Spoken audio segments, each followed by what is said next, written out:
agree with Alan Greenspan, we ought to just eliminate the debt ceiling. Oh, absolutely, we do. The ability of almost every working American to access more credit than they should have been able to masked the underlying fact that lower and middle class incomes were not rising. That's not a tenable strategy. Isn't now the time to eliminate it? Oh, we've been a long time ago to eliminate it. Let's put aside terrorism. Let's talk only about our own homegrown animals that are patrolling America right now. So it goes down to the simplest thing. Be prepared, be vigilant.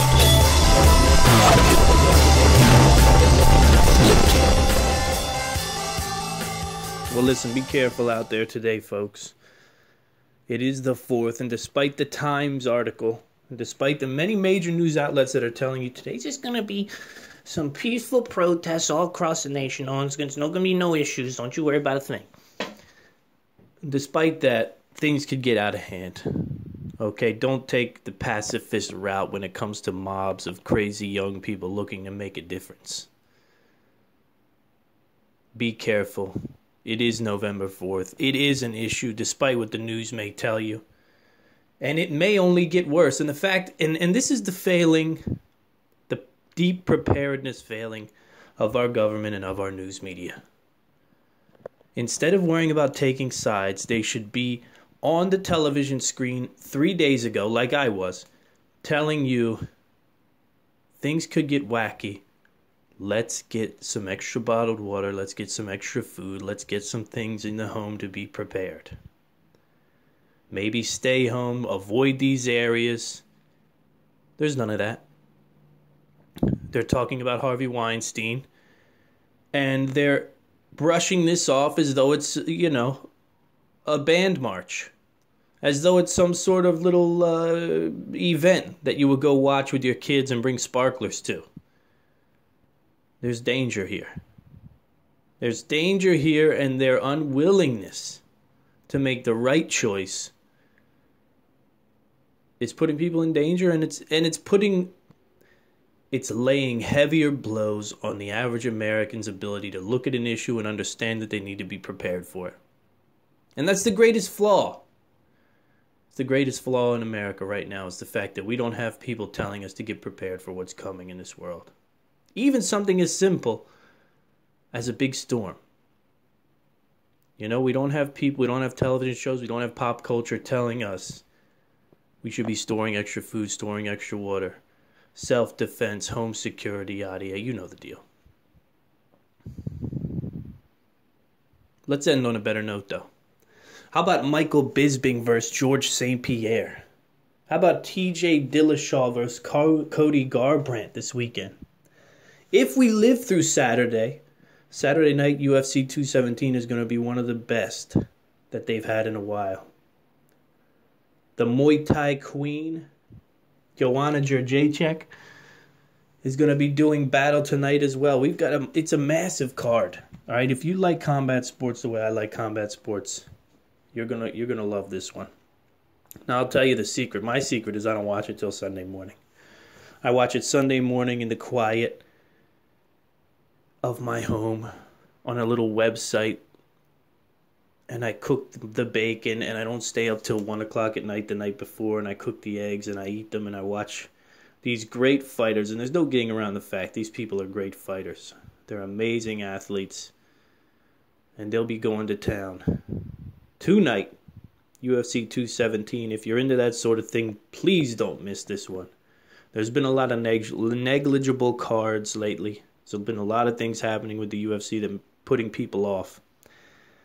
This is an event, right? Madison Square Garden, massive event, massive card.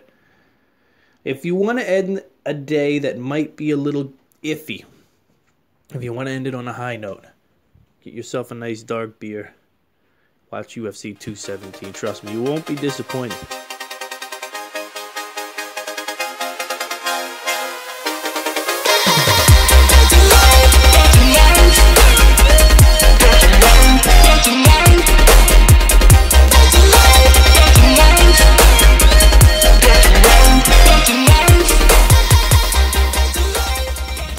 Catching a nice fish in the middle of summer when the weather is perfect and everything is going your way. That feels pretty good. I'm not going to joke on that. But I set out today. It was 80 degrees in November. I said to myself, how many more of these are left this year? 80 in November. Next month will be December, and it's a horrendous time. If it weren't for Christmas, I don't know what I would do with myself. But I hooked about a 16-inch smallmouth. Jumped out of the water probably 30 feet in front of me. I wrangled him in, gave him line, gave him love, gave him line, and I got him up to the bank. I gave him just a little slack at the bank to reach down and grab his lip, and he took off. But, God, what a beautiful fish he was. You know, what a great fish he was for this time of year. You know, they thrive in that cold water, and that water was cold. I went in with just some flip-flops on. And, man, it was every bit. If it was 65 degrees, I wouldn't be surprised, that water. That was some cold water. I wanted to give an update on the fishing trip just in case anybody watched the video. There's a lot of people who jumped in the live stream that I put on the Periscope on Twitter. Not what I want to talk about. Well, actually, it is what I want to talk about, but not what I have to talk about. I'd love to sit here and talk about the fact that I was using dropship tackle to catch this big, beautiful fish, and what I'm learning about the tackle industry and the snobbish ways of places or brands like Penn Reels, who make these crazy deals where they won't even allow small tackle shops to sell their gear. Listen, the saddest days of a fisherman's life is when his favorite little tackle shop closes. It's just a horrible thing, you know. And Bass Pro Shops, for as fun as it is, and it is a lot of fun, especially you take the family and the kids, it's just, you want to wake up on a Sunday, you want to go talk to a guy that you know, and you want to buy a bucket of minnows with your son and go have a ball. You know what I mean?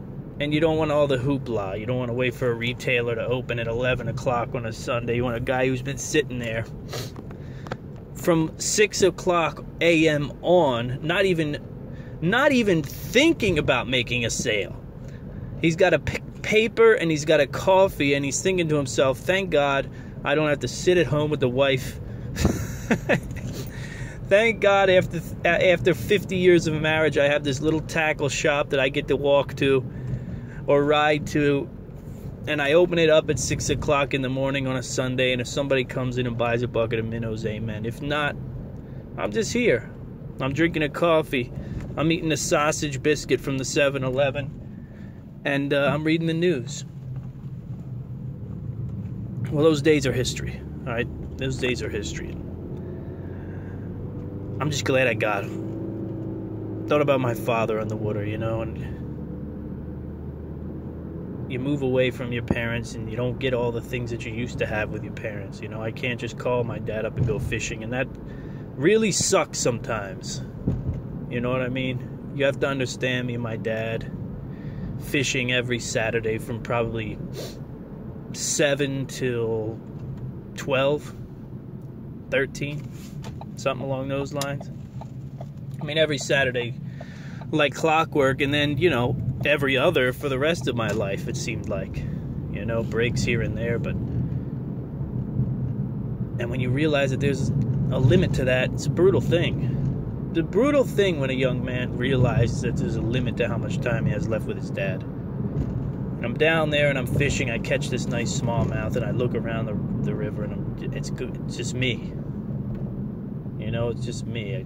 I'm not pulling a camera out taking pictures. I used to take pictures of everything when I was younger. You know, sometimes you just have to share the moment with you and the nature around you. That's it.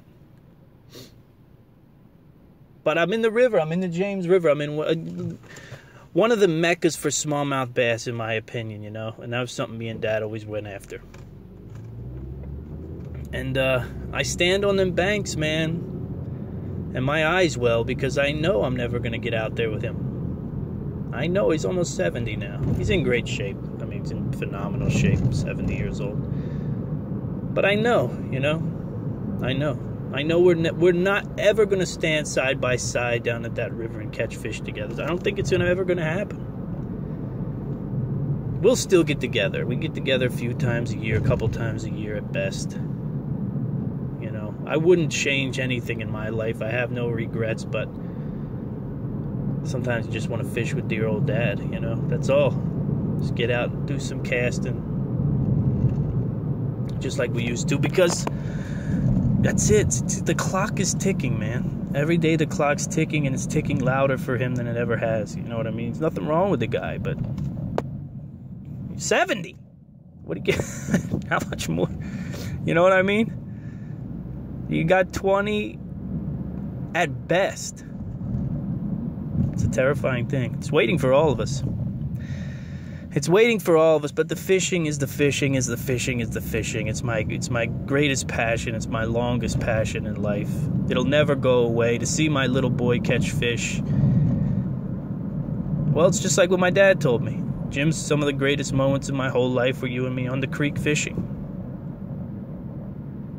And you want to cry when you think about it, you know, when you think about why do those memories have to be just memories? Why can't a father and his son fish forever for eternity?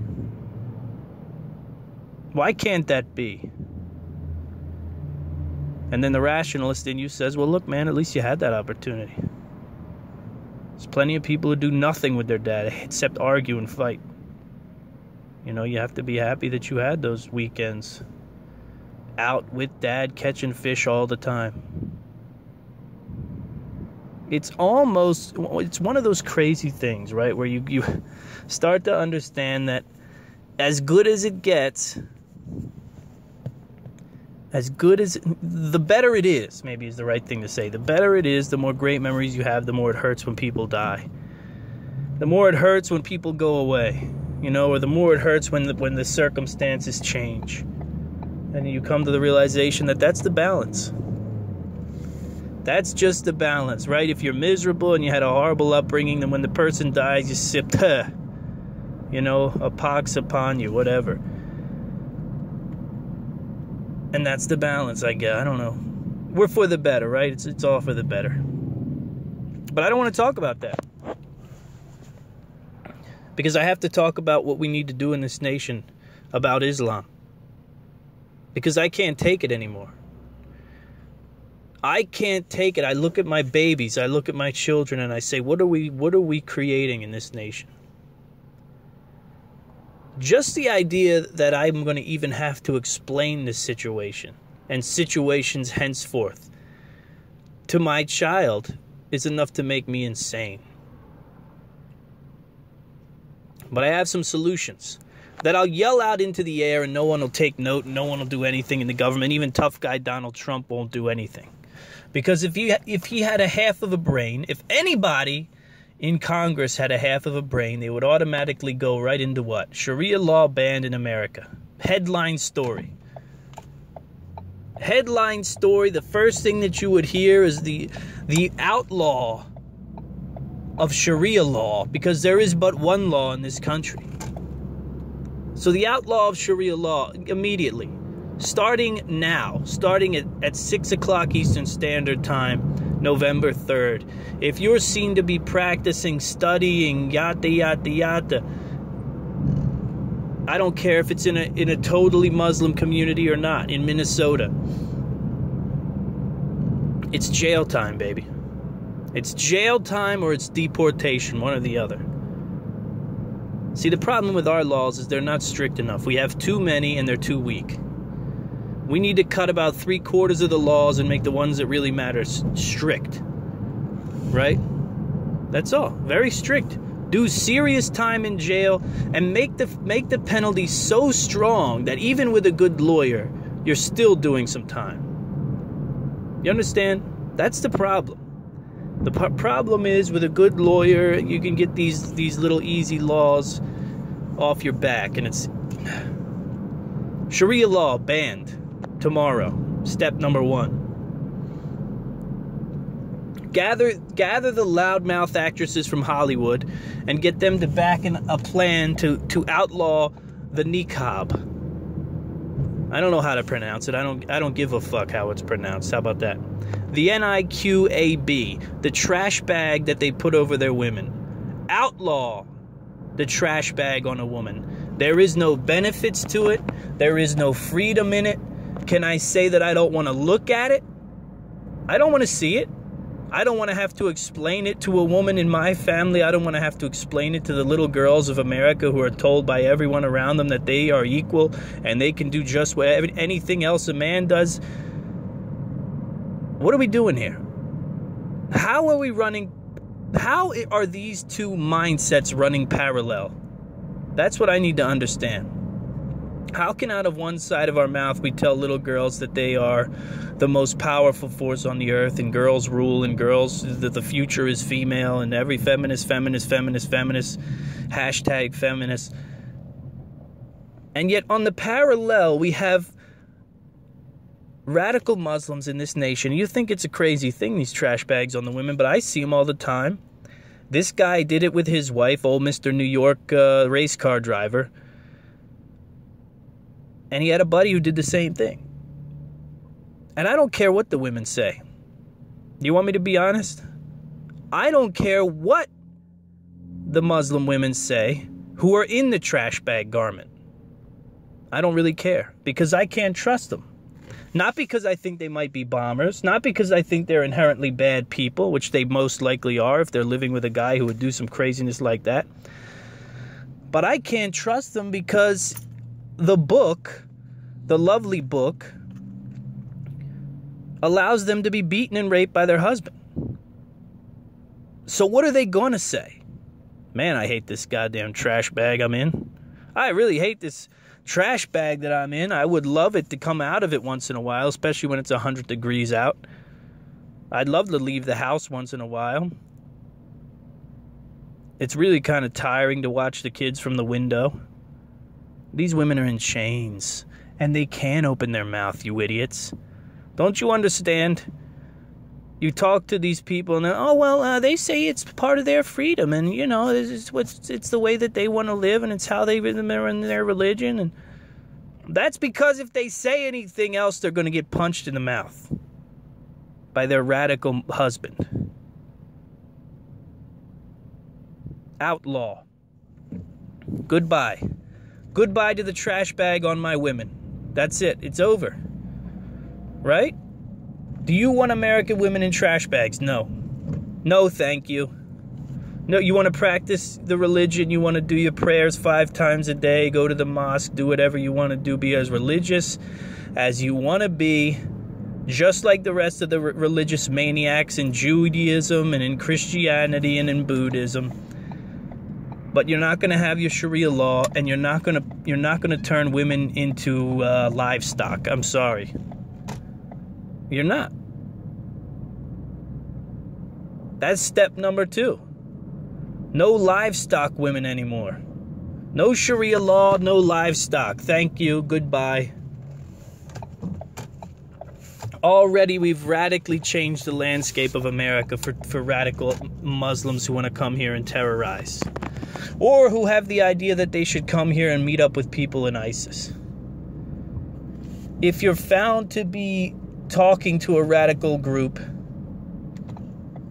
like ISIS or La Nusra, whatever they're called, I don't know what to say. I'm tongue-tied in this, man. Because there are steps that we need to take right now to get rid of this scourge. I said Allah Nusra, I meant Al Nusra. But the killings aren't going to stop. And we see that these men are radicalized here. I read to you guys about the isolation that this young killer went through. I don't want to say he went through it, he self-imposed it on himself. Right? Because the other thing we need, and it's not a law that should happen, but we need bands of Muslims, Christians, and Jews, and religious leaders across the board to demand. Let me just tell you, you're going to lose Twitter followers. It's going to be kind of nerve-wracking. But they have to demand. Influential people have to demand a reaffirmation. Right? They have to go through a reformation. There's no getting around it. Islam needs a reformation. They have to condemn the trash bags. They have to condemn the beating and the raping. They have to condemn the killing of gays. Don't you understand that the same things that we hate about white supremacists, we also hate about radical Muslims? But that begs the question, just like it does with a white supremacist. What is a white supremacist? And what is a radical Muslim? Because, in my opinion, this dude was a radical Muslim long before he decided to get a truck and shoot people. Because he treated his wife like an animal. He treated his wife like an animal. She was kept in her pen all day. She had to cover herself from head to toe in a trash bag. And, yeah. So what is that? What good does that do women in America in 2017? Please tell me. Please. Patricia Arquette, are you out there? Please tell me. Who else? Gina Davis, where are you? Who are these women that get up on the podiums? I don't even know who they are. Gwyneth Paltrow? I don't know. What was her name? Susan Sarandon. Yeah, where are you at? Pull her out of the crypt and have her come explain to me how a woman covered from head to toe in a black garment where only her eyes are visible is progressive for women in this nation. Explain that to me. Now listen, I appreciate modesty, don't get me wrong, but that shit is overboard. It's insane. It's oppression. It's oppression to the most common person. I could talk to my son about the oppression, he'd understand it. I could talk to my son and say, hey, what do you think about this? What do you think about that? She can only see out of that little slit right there. How do you think her life is? You think that's a pretty good life or a shit life? What do you think? And see exactly what it is my little 6-year-old comes up with. Everyone is silent on the Muslim issue. I think they're scared. I do. I think people are terrified. I think half the battle is already won for the radicals in this country. Now it's just a matter of swelling the ranks. You know, I wrote a book called Tom Locke, and you can get it on my website if you're interested. I'm not really trying to peddle it, but I wrote a book some years ago about a Muslim takeover in this country. Much cooler than it sounds, by the way. It's not it's a free-form novel. A lot different writing style than you would get from a long-winded novel, you know what I mean? And there are comparative texts in the book Tom Locke, Surviving America, where you compare verses from the Christian Bible and verses from the Quran, and you find out that there are texts within each that are very similar. That's because there are terrible things in the Christian Bible too. But the big difference is there's nobody practicing them. And if they are, they keep it within their household, right? And they're also laughed out of town. I mean, name me one person who can walk around and talk about gay marriage being an issue or being gay being an issue in 2017. Just stop it there. Just two guys who fall in love and get married. Name me one person who can have an issue with that in 2017 and not get laughed off of the stage. If you're for personal freedom. If you're for Christianity more than personal freedom, then, in my opinion, you're in a cult. Just like the radical Muslims are in a cult, okay? That's what you're in. You're in a cult. You're in a cult where people... Anytime liberty is downsized for anything else, I don't care what it is. I don't care what it is. And you can say, but God, but James Walton, it's for God. No. You don't even know what the hell you're talking about now. Now you're a religious zealot just like this guy and his gun and his truck. Think about it. Think about what the Constitution says.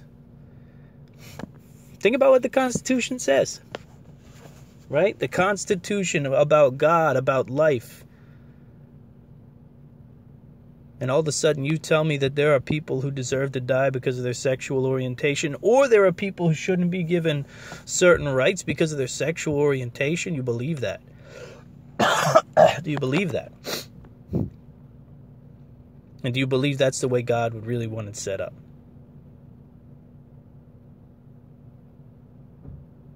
This radical Muslim scourge has to be dealt with. Most importantly, the reason it has to be dealt with is because we do not want to see the day when the general public starts to deal with it. Do you understand? If you don't make the hard decisions up front, then you've got to live with monstrous consequences later down the line. If you don't come out now, Mr. President, if you don't come out now, representatives at the state level, and say and agree and write a bill that states that we're writing these bills that have nothing to do with anything. I need a bill. Bill SR 71111.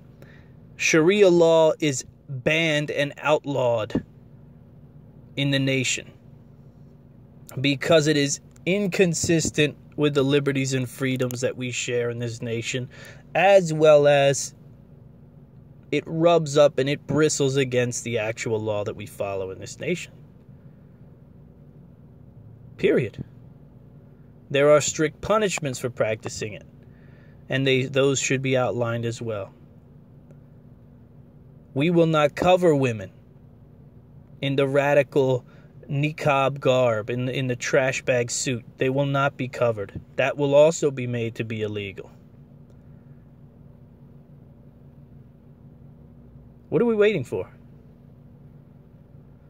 You can't say anything without offending somebody. Now's the time to get done what needs to get done. You know you're going to get screamed at. You know the outcry is going to come. Now's the time to make the hard decisions to save lives. Because that's what we're talking about here. We're talking about saving American lives. There's no getting around it. Every day that we don't demand a reformation on this maniac sect of Islam, every day that we don't demand that Sharia law come to an end, every day that we don't demand that Muslim men start treating their women with respect, stop throwing them in trash bags. Not all. You know who I'm talking about. When I say Muslim men, you know what I'm talking about. Don't take my words out of context. Don't write an article. Don't send me a crybaby email. You know what I'm talking about.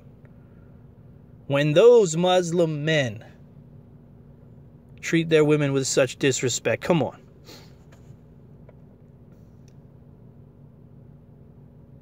And here we sit, twiddle the thumbs. Twiddle the thumbs. Worry about the sex scandal in Hollywood. Oh no, another person has been... What are we going to do? Whatever will we do? Nothing. You're going to go watch his movies anyway. Raise your hand if you're not going to go watch a Weinstein movie. Raise your hand if you don't own several. And are you going to burn them? You're going to throw them away? Nobody wants to make the hard decisions in life. I get it. But when it comes to radical Islam, there's a big problem. And the big problem is that when these decisions aren't made, other decisions are made. In other words, when the decision is not made to pressure these Muslim communities, you have a very big problem. Because that means a decision's been made on the life of an American. Nobody knows who. Nobody knows when. But a decision has been made that's going to cost the life of an American citizen. And probably multiple. So go ahead and marinate on that for a minute. JWWrites.com. Are you launching a survival blog? Do you have a preparedness product or service that you want to get to market? Use JWWrites.com and we'll create unique content for you written by yours truly. This is my freelance website. You've come to know me. Trust me. Visit JWWrites.com for your survival and preparedness freelance writing needs. I do infographics, white papers, ebooks. Visit JWWrites.com. Maybe a little kombucha culture will settle me down. How many fans of the I Am Liberty show are drinking kombucha? Essentially the fungus tea. Who's drinking fungus tea out there? Anybody else but me? I'll tell you one thing. If you're trying to kick sodas, kombucha it will help you. It will help. It's got the effervescence without being like terrifyingly tasteless like club soda, you know what I mean? If you like that effervescent sort of burn, and that's one of the reasons you drink soda still, kombucha can get you there. It can take you there. Oh, I should run in and get my hair cut. My hair is out of control. I'm almost thinking about like growing a big long mop of hair. I can't do it. I can't grow the hair long. It gets crazy in the back. It starts to get mullety in the back and like British punk rocker sort of hairline in the back there. You know, growing over the collar like a pumpkin patch coming out of its raised bed garden. But I had to get a kombucha to calm me down. Beggars on the side of the street. Why are there beggars everywhere? Every corner is a beggar. And on the opposite corner, it's a help wanted sign. Tell me what the deal is with the begging. With the vagabond lifestyle here. But I had to calm down. I can't let society drag me into a pit. You know what I mean? I just can't have it. I can't have it. I get a kombucha and a smile. And here's to a great night. It's been a great night for me. Quiet.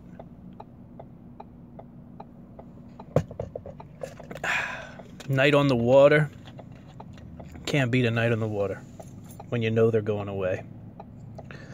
And all that's left is freezing and praying that a deer is going to come out of the woods. Sitting around freezing in prayer that something with antlers comes...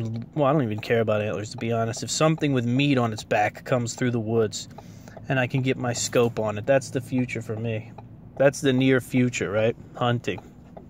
I'm not big on fishing too much in the winter, you know. I might get out a couple times for some catfishing, which can be good in the winter. But to be honest with you, it's a time to write.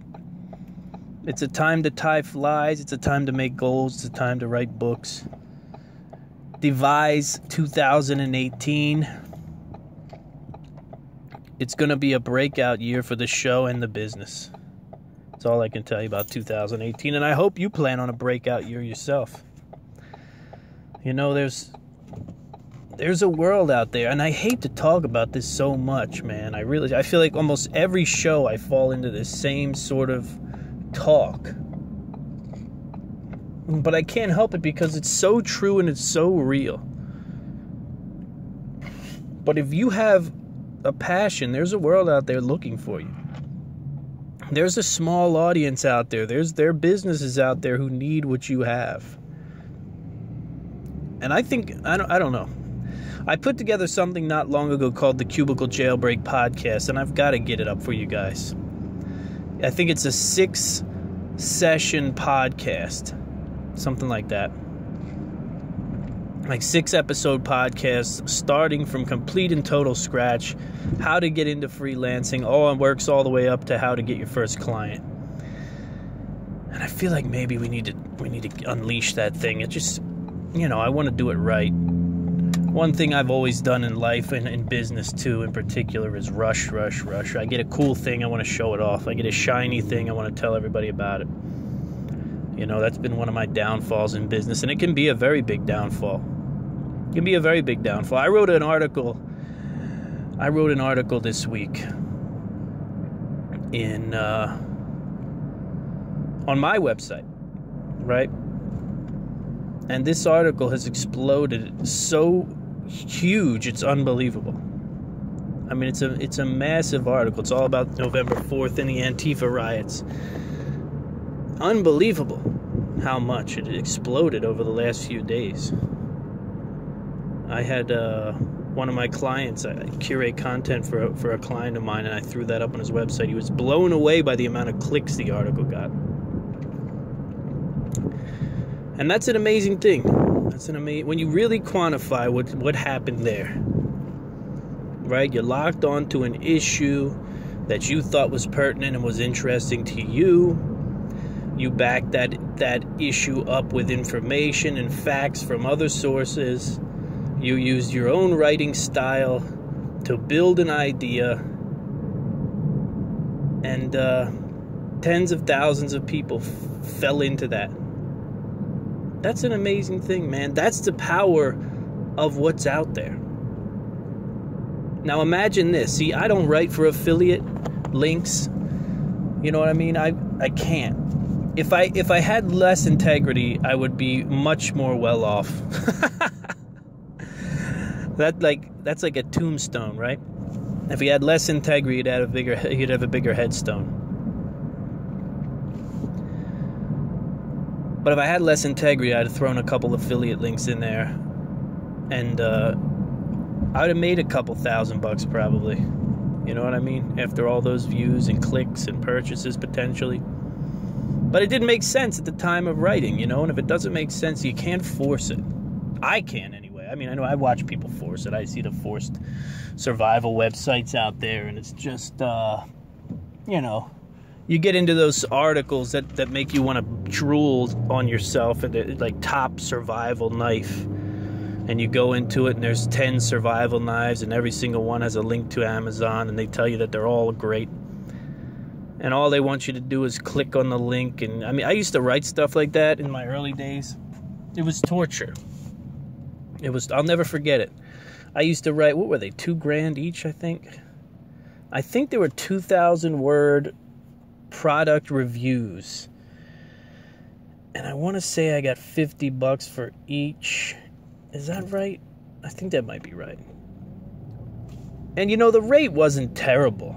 $50 for a 2,000 word article. Nowadays, now that I'm really settling into writing articles, I find it almost impossible to write a really decent article under 1,200 words. You know, it's hard for me. It's hard for me because my articles have to have wit in the beginning. They have to have fact in the beginning. And then I want there to be actual important data and information in every article.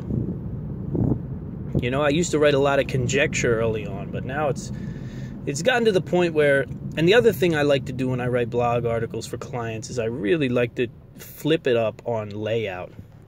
I really hate to go with the same layout, you know, intro, subheading, and then you go into a list style article. One of the things I like to do is shake a blog post up a little, you know. A bad habit is trying to write like an author. I've come to find that if you write like an author, clear and concise paragraphs of 4 to 5 sentences, that your articles are crap on the internet. It could be great information. But readers on the internet, they want 2 sentences, 3 sentences. They want spaces. They want single sentence lines, you know. And that's because you scan. It's not the same. Sitting down and reading a book on a couch is not the same as reading an internet online. It's 2 very different things. 2 very different things. For one thing, you have a very clear goal, usually, when you're reading online, right? Most of the time, reading online is about getting a quick answer or solving a problem. Whereas settling into a good book, like my new book, Community, for sale at Amazon, hint, hint, change the world if you'd like. The book is not done well. It's not done well at all. I'm surprised. I'm very surprised. But we've got some interviews lined up. Hopefully it'll stir the pot a little bit and get some people on it.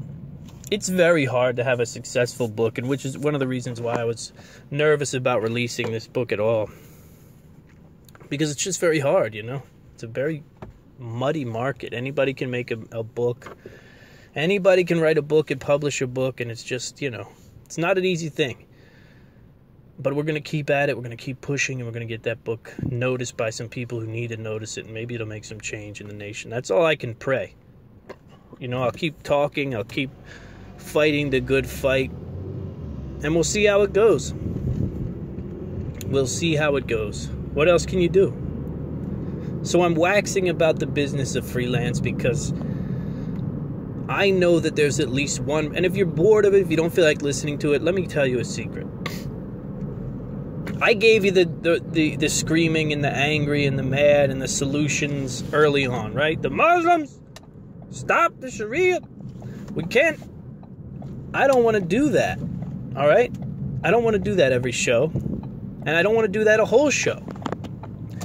Because I have to be true to what I feel. I got to be true about what I'm talking about and what I feel like talking about. And on this dark drive home, I want someone else to follow the path. Look, I know this for a fact too, for those listening. I know that there are highly talented people out there who get a check every week and have insurance, and they'll never make the leap. They'll never make the jump. They'll never take the risk of working for themselves. And you know what? There's nothing wrong with that. There's nothing wrong with that, in my opinion. If that's how you feel safe, if that's how you feel good, if that's how you feel, and I had to understand that, you know, because some people believe things that other people don't believe. You know, I believe that life in an office, working for another person, under their rules, under their laws, under their weird dress etiquette and all that, you know, it's just not, it's torture for a guy like me. That's what it comes down to. For a guy like me, it's torture. And it's also very scary for a white man. Let me be honest. Let me be honest to you, right? One of the things that's very scary about being a white man working for a business is that you can never truly be candid. Unless, of course, you espouse to a progressive left-wing doxy that everyone seems to agree with, because I think they're terrified of agreeing with the other side for fear that they will, lose their job. So a man like me in a business place that isn't particularly conservative, you're always under some severe sort of anxiety based on the political decisions and your cultural leanings. You can only divulge so much. Because if people find out all the evil about you, right, that maybe you are a Republican, or maybe you voted for Donald Trump, or maybe you don't believe in global warming, or maybe you have a problem with cultural appropriation or white privilege. If you fall into those categories, then you could be in serious trouble. Okay, you could find yourself in serious trouble. So, I don't know, I'm just ranting. I love you guys. Things are going well. Keep going, keep listening, keep buying, and I'll see you next time. All right? Check out the YouTube page, too, and follow me on Twitter. Capiche?